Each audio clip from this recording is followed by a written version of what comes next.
Continuing our Principles in Martial Arts series, I'd like to talk about the gearbox.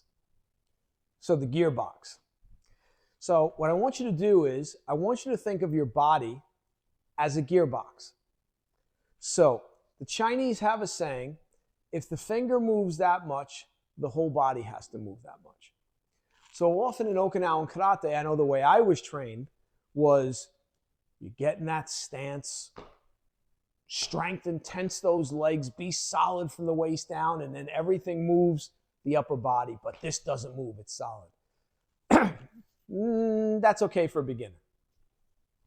Again, we want to move where we're utilizing the body at a very, very high level. So the gearbox, if you look at gears, right? So one gear turns this way, the other gear turns the other way. And then there's another gear connected, and that turns the other way. So we want our whole body to kind of move like that. And when you look at kata like san-chin, you see this in effect. So in san-chin, when I'm here and I'm here, there's all these compressions, these gears, this is rotating. As this is coming out, you see a gearbox, you see it rotate, you come back, and you see it in things we do all the time. If we're just, I'll use Seiyuchin as an example. If I'm here in Seiyuchin and I lock here and I just do that, okay, I'm literally only using this. What I want is, I want this. I want this. So I want this action, right? This is this action of the body. So now the body is moving in sync, okay?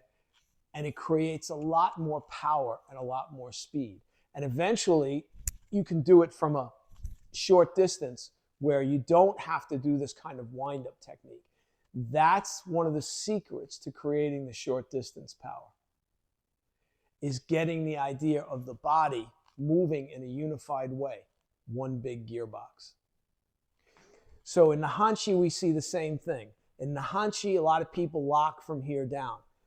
But you see my knees are moving up and down. That splitting effect we talk about, right? So again, when I'm here, you see this, right? You see here. You see there's the body is moving in a unified way.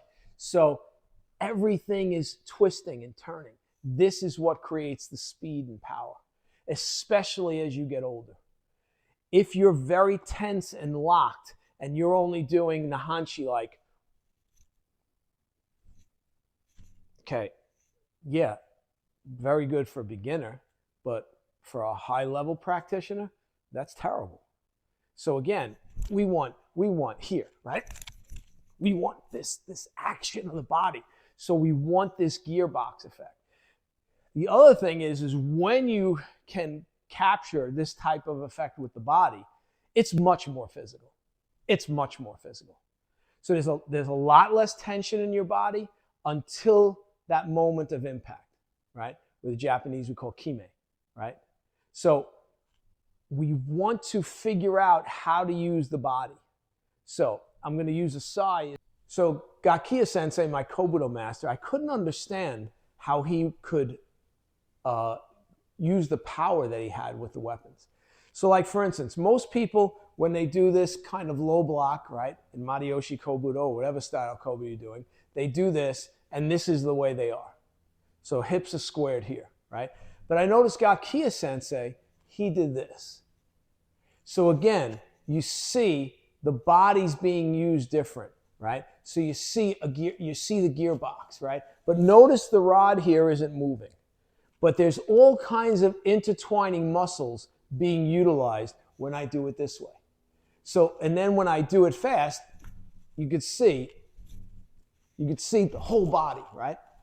So again, as I get older, I'm still maintaining my speed because of my ability to move like this. That's what we want.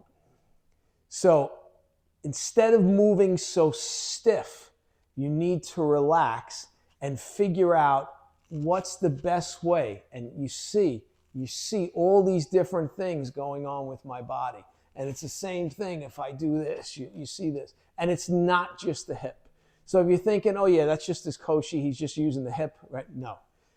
There's a coordinated thing going on with the whole body, all right? You know, I can't have you jump into my body to feel it, right? So you just have to take my word for it that there's a coordinated thing going on. There's things going on here in the legs, obviously the upper body. This is all that gearbox effect. So we want to create that. When we're punching, it's the same thing. I know Tatsuo Sensei used to come out in his Kata Sun Tzu and punch right from here. Now, if I'm here and I just use my arm, like I don't feel like I can do a lot of damage. But when I learn to utilize the body, right? So you see now, you see the gearbox, right? You see it going, right? Now you see the speed and power is more there. So this is something you have to work on and get a feel for. All right. If I'm doing a low block, you see, right, and see this rotation, the rotation of the forearm, everything, right? If I'm doing the middle block, same thing, right? In Shinto Kata, when we come up like this, right? So I'm here in Shinto. Now as I come up, you see the gear, you see everything's connected, forcing everything to turn. Instead of in Shinto Kata doing something like this, which I see most people doing, and they just throw their arms up. No, you want it to be a gearbox where everything moves. Everything moves. Again, pinky moves that much, the whole body moves that much. When you get your whole body working together, everything working together, the change in power is dramatic. It's dramatic. Now you're not just relying on your arm. Now the body is being utilized at a high level, all right? And the waist is very important in this thing. You want to call it the koshi, right? Doesn't matter, right? The waist. The waist has to be able to turn. But again, the lower half isn't completely stiff. It's not, right? So everything is kind of moving in this fashion. So again, the gearbox effect is something that's not easy to get, but it's something you have to work on. If you're just, stepping here, okay, your karate, martial arts in general, only going to get so high. So you got to relax the body, figure out how the body's moving in unison. And again, some people get it just through sheer practice. They practice so much, they practice so long.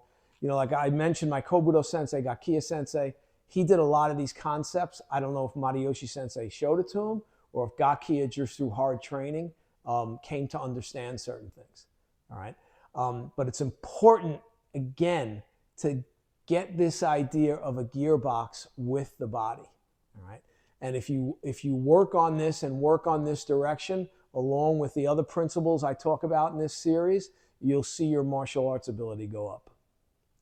So, hope you enjoyed this one. This was a brief one, but again, a concept I want to plant the seed, get people to see and think about it. And I hope you liked it, and I'll see you in the next video. Thanks. Take care.